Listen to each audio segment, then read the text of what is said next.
And the third reason that I have a problem with Islam doesn't at first appear to have anything to do with the law of the land, but bear with me, I'll get to that point.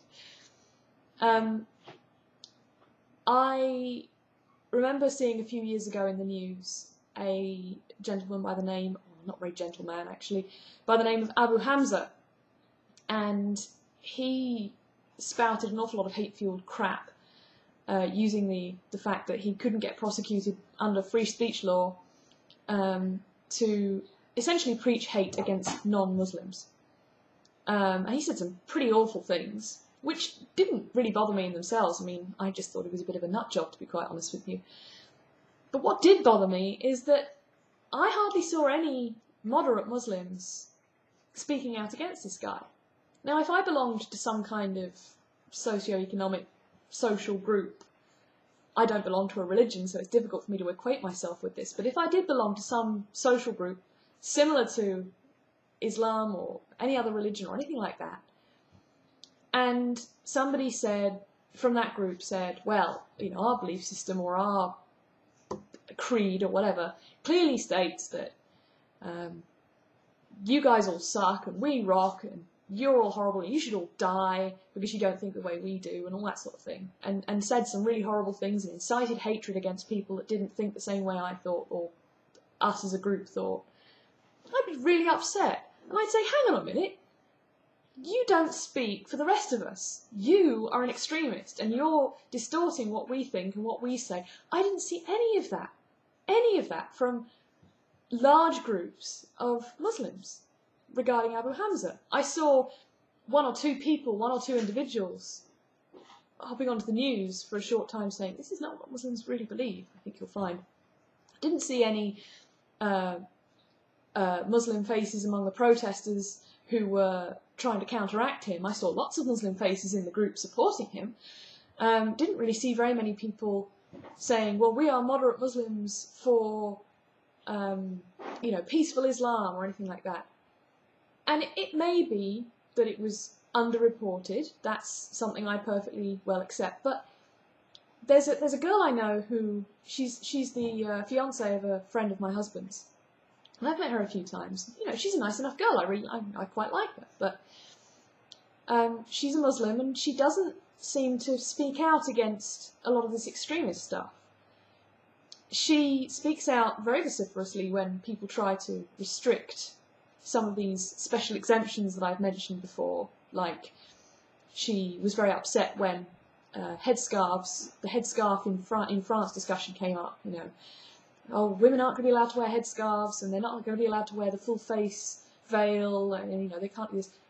And I tried to bring up the point that, well, actually, you know, if a regular person wanted to walk into a bank wearing a motorcycle helmet or something that obscured their face completely, apart from their eyes, they'd be kindly asked to remove the motorcycle helmet or leave the bank.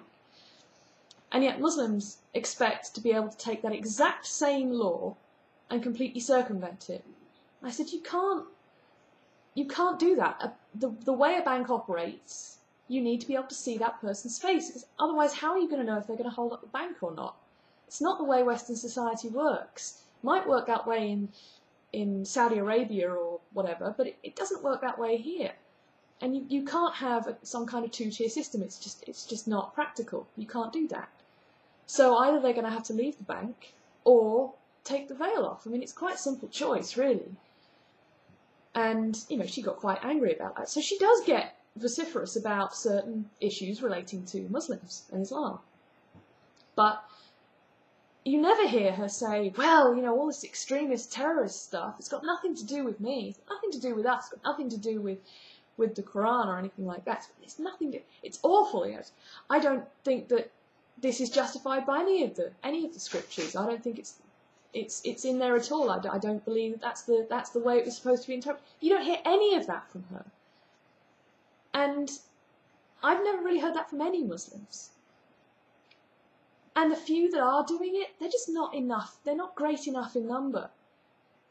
And it irritates me that they're quite happy to support the extremists by not speaking out. They're quite happy to sit back and let these extremists piss all over their religion, really.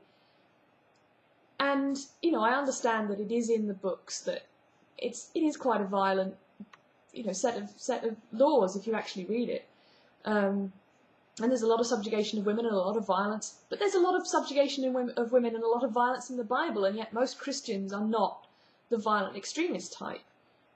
I don't like it when people say, oh yes, well, Islam is not a religion of... Well, of course it's not, but then neither is Christianity if you actually read the Bible. There's nice passages and nasty passages, just as in the Quran.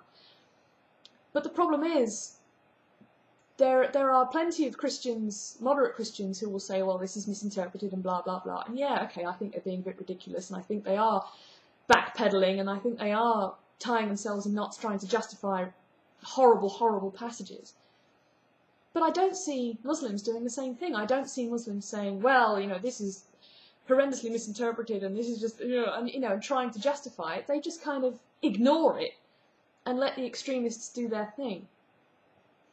So that relates back to the laws of the land issue, because they're exploiting the blasphemy law and they're exploiting freedom of speech at the same time. They're saying, well, you can't say anything against us, but we're allowed to spout crap against you.